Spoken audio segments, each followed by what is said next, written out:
secrecy is regrettable but necessary. Please, sit.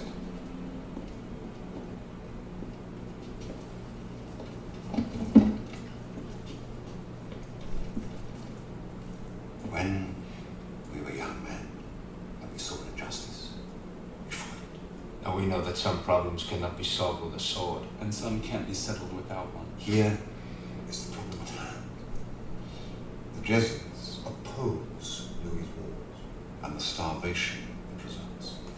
So, Louis has ordered me to discover the true identity of the general of the Jesuit order and to kill him. You should let the Secret General order. The problem is that I am he. I am the general of the Order of Jesuits.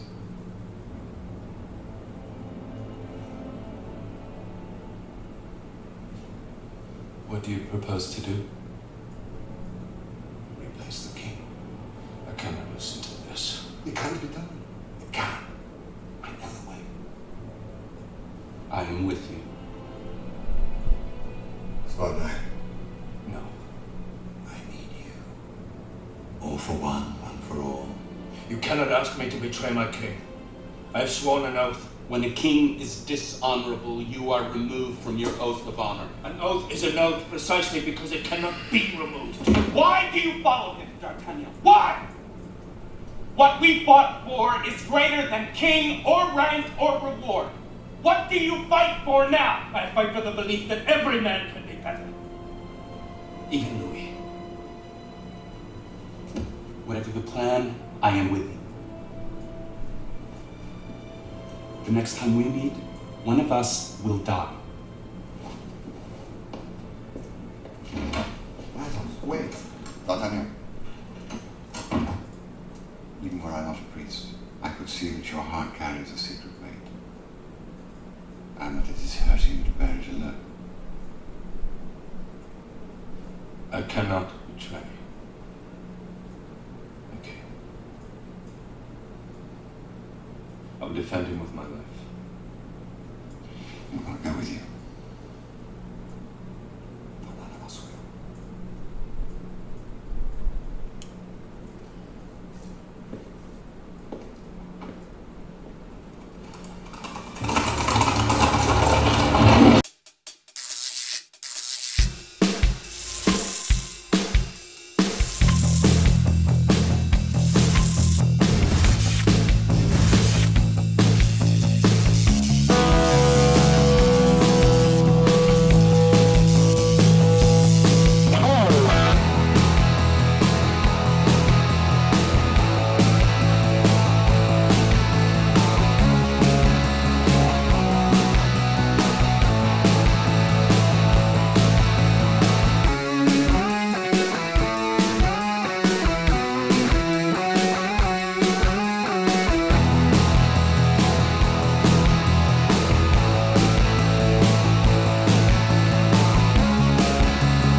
What's going on, ladies and gents in Cyberland? Coming back to you with another film review.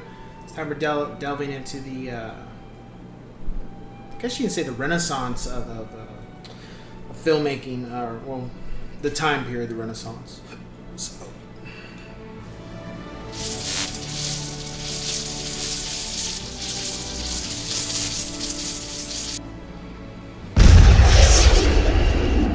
The Man in the Iron Mask.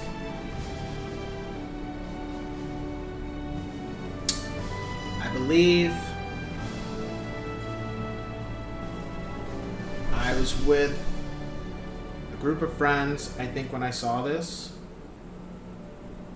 What year did this come out? Because then I'm going to know for sure. Oh, no. So this film, I literally went to the store and bought it.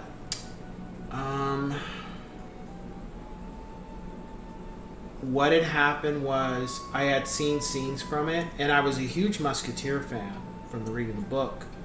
And I was just like, I had money to spare. So I was like, I'm just gonna pick it up, and I bought it from Circuit City. I do remember that.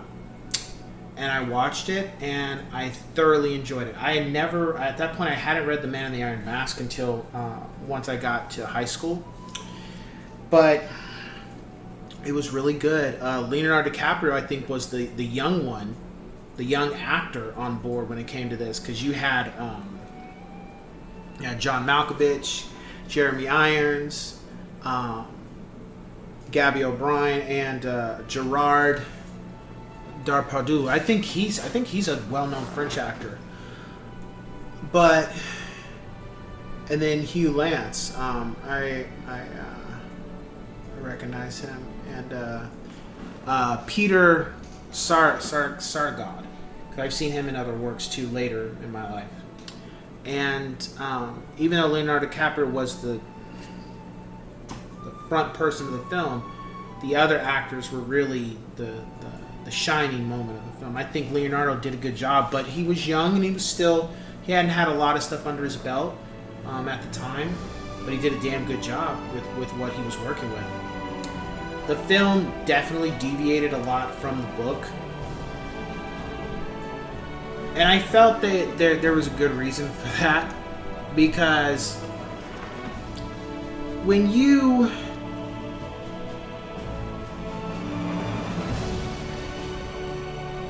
sometimes you gotta pick and choose your battles. And in order for them to do the film like the book, it would have to have been a longer film, and it just wouldn't have worked. So why not make it shorter and make it to where the movie has a more fulfilling ending for people who liked the Musketeers, as opposed to what the book ended up being. To this day, that's one of the things that shocked me when I read it too, when I watched the movie, and then see the huge difference in all the changes, but especially the ending of The Man in the Iron Mask that Alexander Dumas did, as opposed to what the movie was. Wasn't anything I didn't like. I loved everybody in it. I despised Leonardo DiCaprio's King Louis. He's just a piece of shit. He did a good job. The friction between Athos and D'Artagnan was very interesting. I can't recall if that did happen in the book. I did, but the reasoning was a lot different as opposed to what happened in the book or in the movie. Action was good. The film didn't drag. And the one thing I do like about the film is it kind of, for those who've never seen it, if you are into history, it kind of, to this day, people do wonder who was the man in the Iron Mask, because there are some documents that said there was a man that wore a mask like that, and people will elaborate that why would somebody be put in a mask like that unless there was something about their face that had to be hidden from the people of France. And it made, to this day, it makes perfect sense that the man in the Iron Mask was the possible twin brother of Louis. I forget which Louis number it was, but that Louis at the time, it why not? I mean, people were saying, I remember when I was reading up history about it, they said, well, it was probably a political prisoner, but why would you hide their face? Whoever it was, why would you hide their face though? Because there was plenty of people that were that were put in prisons for political reasons, but why hide their face? Because they could still talk, so anything that they say wasn't going to be wouldn't matter, right? But their face, there's something about their face that would be a problem. And me personally, I think looking, when I read up on the information of who that, because there was a person, they said that there was a person in Iron Mask. I think that it's a strong possibility that that might have been the case. You can say, well, yeah, nah. Here's the movie. I'm like, but the movie made a good point. You know, that no matter what happened in the movie, the thing about the Man in the Iron Mask, what makes a strong point is all these other prisoners, there's no record of any other prisoners that were held in captivity for whatever crimes they committed. They wore a mask. Why did this one person have to wear a mask? Nobody else did, but this one person had to have a mask. I mean, I wholeheartedly believe that Louis might have had a brother, or had a sibling, or somebody that looked just like him, and they didn't want no problem, so they want that problem to go away for whatever reason. So I don't think it's far-fetched that that might have been the case. Otherwise, outside of that, if you've never seen the film, check it out. It's entertaining. It's fun. The actors and actresses did a great job. The music was good. I liked how the music flowed with the film.